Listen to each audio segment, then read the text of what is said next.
你学不会不是因为你笨，是因为你只看了1、2遍，书看了一打，课报了一堆，收藏夹是干货堆成山啊！可一闭眼，脑子空空如也。你以为你很努力啊，其实你是在刷知识爽感，以为看了就等于会了。学习有个分水岭，第1遍哇好牛啊，第2遍开始厌烦了，想换新的知识去看了，第3遍才是刚刚开始真正记住。所以啊，绝大多数人都死在了第2遍。书架永远是只看过1遍的坟墓呀。我总结了一套真正能把知识学进脑子里的方法，规则只有一个：没学会一个知识之前，千万别去学下一个。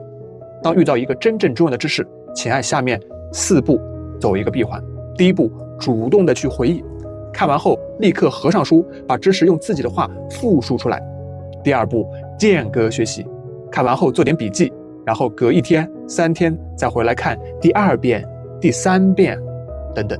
第3步，找一个应用场景，直接问自己一句话：下次什么情况出现，我就用它，我该怎么用？第4步，反复的实践，场景出现就立刻用，场景没出现，我们就自己造一个场景去练，练到顺手，练到不用意志力也能做出来。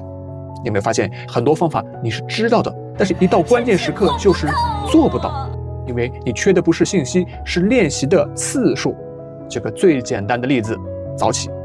我在书中看到这么一个策略啊，闹钟响起那1秒，别思考，直接默念3、2、1，起，然后立刻起身。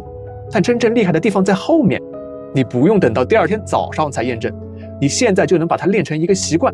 随便找个时间躺在床上，设个闹钟，想了就执行，3、2、1，起，再躺下，再想，再执行，重复几10次。你是把动作和信号绑定起来，等到真正早晨闹钟响起，你就会像被触发开关一样，身体先起，脑子后醒。这就是为什么我一直说，真正的学习至少要走完这4个步骤，不然全都只是看过而已。有人会觉得这也太麻烦了吧？但别怕，慢就是快，因为你是在扎根，你反复咀嚼过的道理会变成你的肌肉、你的血液，让你站得更稳，走得更远。